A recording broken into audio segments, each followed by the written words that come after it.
6 tips that will make you a better sand rider today. Let's get into it.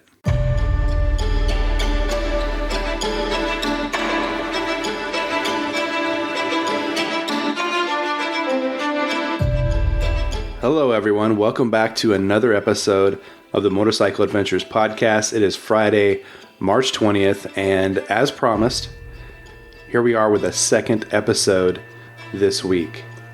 Listeners, if you get a second, please take a moment, rate, review, and subscribe to our podcast on iTunes. And if you want to share it out on social media, just screenshot this episode and tag us on Facebook or Instagram. We're at Bend Motorcycle Adventures on both platforms. Believe it or not, plenty to talk about this week, and I'm not going to dig real deep into this coronavirus issue. I'm sure everyone is inundated with content, news, media, whatever. There's plenty of sources for your coronavirus information.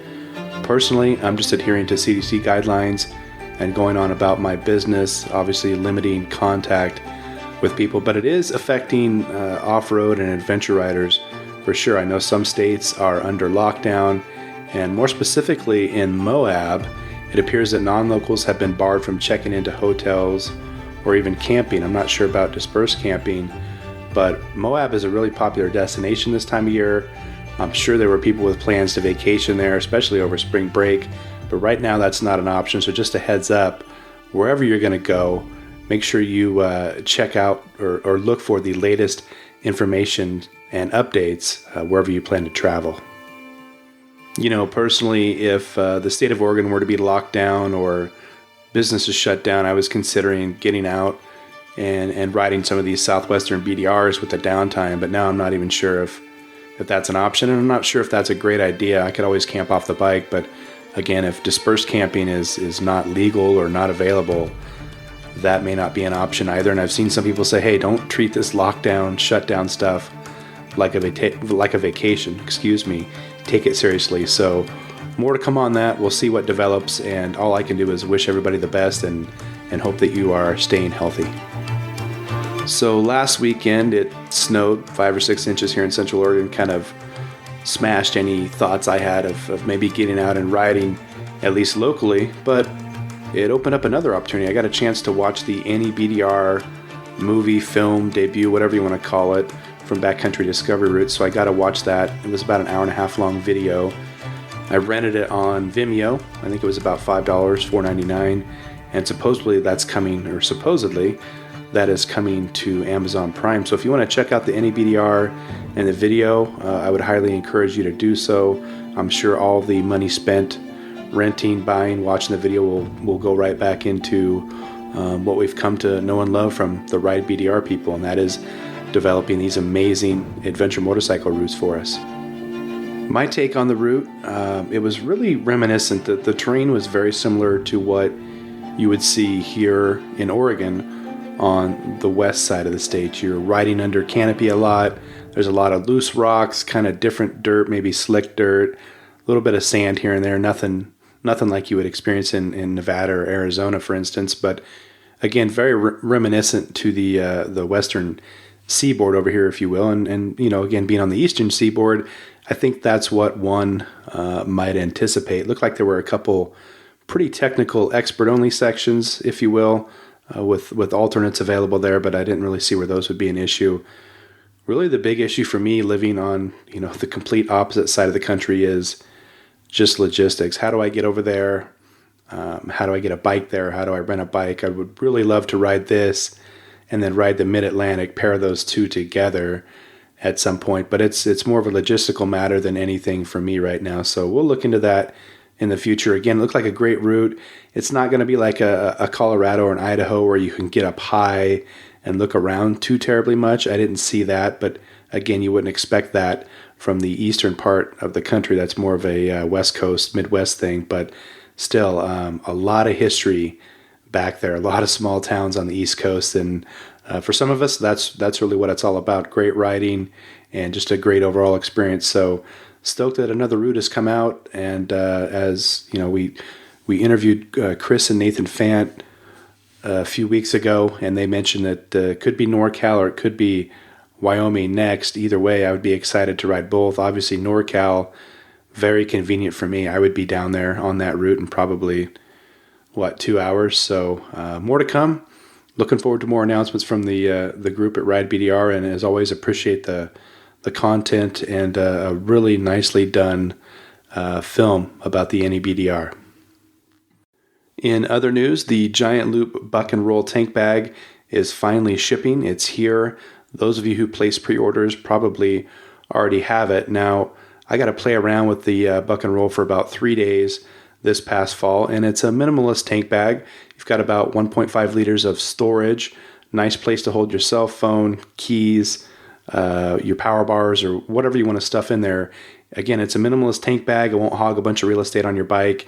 And if you just don't love the larger tank bags like Giant Loop offers and other companies, which I do love, especially on an adventure motorcycle, you want to take a good hard look at this Buck and Roll tank bag. I mean, having a place to store stuff, it's always a struggle. It's always a struggle to get everything packed away and stowed neatly. Giant Loop, again, comes up with another innovative solution. It's $99, giantloopmoto.com. Make sure you guys check that out. And hey, if you do end up buying a Buck and Roll, let the guys at Giant Loop know you heard about it here. Let them know that I recommend it. I love working with those guys, and they've helped me out a ton. I can tell you that the customer service over there is second to none. So again, if you're looking for your motorcycle if you're looking for your motorcycle luggage or packing solutions, I would highly recommend those guys over anybody else. All right, folks, that's about all I've got in respect to the news. So let's talk about the sand. Now, I don't know if there is any bit of terrain or feature, or whatever you want to call it, characteristic of a ride that strikes more anxiety in the minds of adventure riders than the sand. And I say that based off of my experiences doing what I've been doing for about 4 years and fielding questions from dual sport and adventure riders. And I can tell you that one of the most common questions I get asked when people are asking about routes or rides is there going to be sand on the route? And under most circumstances, the answer to that question is yes, there will be sand on the route. There are very few established motorcycle routes in the United States that don't have at least some sand. Obviously, there are plenty of routes that have more than others. Think SoCal BDR, Arizona, Nevada, so on and so forth. Even Oregon. If you come to Oregon and ride the Oregon Backcountry Discovery Route, especially in the summer, once things have started to soften up, there is a ton of sand. There are very long sections of sand, varying degrees of difficulty. Some places have kind of bottomless sand where you never really can get down to a base. Some places the sand or loose dirt is just a few inches deep. But why do people always ask me about this? That's really the question. The conclusion that I've come to is that people just don't get an opportunity to ride in the sand all that often, or they avoid it. It's one of those. It's kind of an acquired taste, right? It's like caviar. Do you want to ride in the sand, or would you rather just go around and not worry about it? So when people are anxious about it, they have anxiety. They're sizing up a route, and they know they've got a significant sand section on the route. I don't blame them, especially if you're not prepared. I mean, you could get stuck in the sand. You could damage your bike, damage your body. Just a short section of sand could ruin, a week-long ride. So you want to be prepared for that. And that's why we're here today. I'm going to give you 6 tips to kind of help you get out there and be more confident in the sand right away.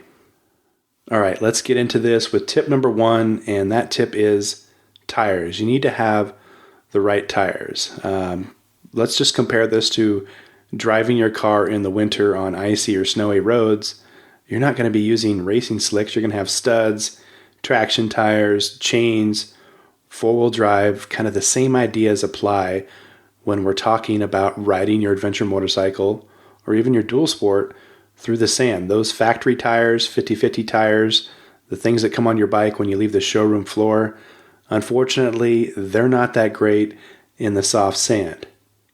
And I totally get it. If you're riding something like the TAD or you're going across the country and you've got to mix in a fair amount of pavement, a more aggressive tire is going to wear out considerably faster than those 50/50 type tires. But reality is, again, if your route has a substantial amount of sand on it, you need a more aggressive tire. And I'm not going to get into brands or my favorites. If you want to know that stuff, you can email me and I'll definitely shoot you a response. But in reality, what you're looking for is a tire with considerable knob depth and spacing. And that knob depth, that spacing will keep the tire clean. It will help you spin, which sounds counterintuitive, but you'll spin and actually be able to get on top of the sand and propel yourself forward. So you'll actually be able to generate momentum. Now, if you're running just a 50-50 or kind of a street tire, all you're going to do is sit there and dig. If the sand is less extreme and you have momentum going into that stuff, you won't have the control you have with a knobby type tire. So that is tip number one. Make sure that you're using the appropriate tire for the job. And again, we want considerable knob depth, good spacing, and that'll help you out. That right there alone will make you a better sand rider than if you had shown up on a 50-50 tire and had to ride through a 4-mile section of sand. You're going to come out the other side better if you had more aggressive tires on. Okay, tip number 2, really simple, really easy. Relax. Just kidding. That's not easy at all, but that is tip number 2. I want you to try and mitigate some of this anxiety and relax. Look, you're going to be out on the sand. Your bike is going to move underneath you a lot more than it normally does. You need to be loose and fluid on the bike. So I need you to relax, not hold on so tight, not get so tense. All those things will inhibit your ability to control, steer, and navigate your way through the loose stuff.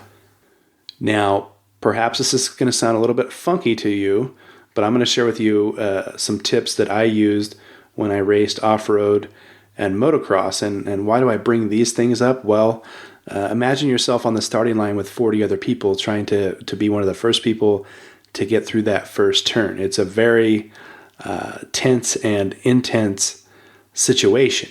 And what I would always do is close my eyes when I was sitting on the gate, which I wouldn't advise you do when you're riding your bike. But if you pull over for a minute, close your eyes, take really deep breaths, try to visualize yourself conquering the sand, and just relax. Try to control that heart rate. Look, a tense rider is a rider that is in trouble. Every time that I've got intense, got pumped up, got really anxious, I always made stupid little mistakes.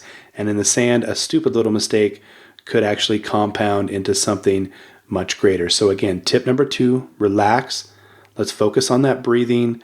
Let's lessen our grips. Let's lessen our grip on the bike. Let's not have that death grip on there, and let's try to mitigate our anxiety, right? You're in control of the bike. You can get through the sand. Control your breathing. Focus, focus, focus. Tip number 3. So we've got the right tires on. We've visualized ourselves conquering the sand. We're in control of our breathing. Anxiety is a thing of the past. So how should we position our bodies on the bikes when we're riding in the sand? And this is something that people argue about all the time. So I'm just going to give you my 2 cents. I'm not saying I know better than everybody else, but I would advise you to not put a lot of weight or pressure on the front of the bike. Why? Because that collapses the forks further. The sand is soft. Your bike will have a tendency to knife, usually in a direction that you don't want to go. In fact, my advice would be to keep a neutral riding position, whether you're standing or sitting, or a neutral attack position, very, very common riding position. That's what I would advise most people to do, especially if you're just, a short duration in the sand. Now, if you happen to watch me on video, which you will this summer because I'm going to do some videos on this stuff, you'll see me at times way over the front end, standing, looking way out. That's because I'm going, relatively fast across the sand. At times you'll see me with my butt over the rear fender, trying to get out of a turn. That's just the way I ride. But generally speaking, a neutral body position, in control of the bike, not making quick movements or quick reactions, that's going to serve you best, help you stay on top of the sand, and continue on with your journey. All right, tip number 4, maintaining momentum, right? How do we maintain momentum when we're out in the sand? Let me tell you, the throttle is your friend. It helps you maintain momentum, obviously, keeps you upright, keeps you balanced. But if you don't use enough of it, one of 2 things are going to happen. You're going to get stuck, or you're going to fall over. And, I wish I could give you a finite number and say, hey, if you go 18 miles an hour across the sand, you will maintain momentum, you'll be safe, you won't have any issues. But I can't. Conditions are going to vary. Some sand sections are deeper than others. Some have a base. Some are just bottomless, like we have around here. Some of it may be wet. If it's wet and packed, that type of sand is really fun and enjoyable to ride on. But again, back to momentum, you have to use the throttle. You have to use it to steer. You have to use it to get you out across the sand. And it doesn't mean you got to go super fast, but what you got to do is find that comfort zone, whether it's 23 miles an hour or 40 miles an hour, whatever keeps you comfortably moving forward is what you should do. And unfortunately, what we normally see when people come to train in the sand with me is one of two things. Either they don't maintain enough momentum and again just fall over or have issues, or two, they're so intimidated they try to go just as fast as possible and they're not accustomed to riding that fast across the sand or anywhere, or they're not accustomed to how the bike is going to move around on you when you are riding in the sand. So again, number 4, the throttle is your friend. Let's focus on finding that comfort zone and maintaining our momentum. All right, tip number 5, let's talk about brakes and turning. And we talked about the throttle obviously being your friend and helping you navigate through the sand. Well, the brakes are kind of the enemy. Look, if you want to shed some momentum, make a turn, whatever, just chop the throttle a little bit. The bike is going to react accordingly. So if you want to make turns, plan them out in advance. I would recommend wider arcs than you would normally make. So pre-plan these things and just use the throttle. Either chop the throttle or accelerate to help your bike make the turn. But again, we're talking about, in the previous tip, maintaining momentum in the sand. Using the brakes, very detrimental to that, especially the front. I'm not going to say that I don't use the brakes in the sand all the time. I do, but I'm a little bit more experienced. So my advice to you, again, is to get very comfortable with the pace that you're riding. Plan your turns, plan your moves well in advance, use wide arcs, and just accelerate or chop the throttle accordingly and make those pivots, make those turns so you don't have an issue. Obviously, as you get more experienced in advanced riding, you'll bring the brakes back into the equation, especially the rear brake for quick turns or pivots. But most of the time, you can scrub your speed off just by chopping the throttle, and you get right back on it. You make a nice pivot. I mean, you can really, really control where the bike goes just by, again, utilizing that throttle. But the brakes, for the most part, unless you get in a jam or maybe you get in some tight sections with the sand, you're not going to have to use them too much. And I'll throw in a little bit of a bonus tip here. If you've got an adventure motorcycle that offers traction control or anything like that, while you're in the sand, I would recommend you shut those things off and allow yourself to get as much wheel spin as humanly possible. Okay, tip number 6, really simple. Last one, just practice. Just find a place to ride in some simple sand, a small area, a short section, whatever. I didn't get better at riding in the mud, riding ruts, riding motocross, racing off-road. I didn't get better at any of this stuff through not practicing. So my challenge for you in 2020 is to find some sand, apply the tips that you've learned here, learn some new stuff, learn some stuff about yourself in the sand, and become a better rider or a better sand rider in 2020. And oddly enough, you'll find out that a lot of these tips apply to some other kind of unique scenarios in respect to riding. Like the mud, a lot of the same things apply, not all, and even the snow and ice. So we'll talk about those on future episodes. But again, my challenge to you here in 2020, just get out and practice.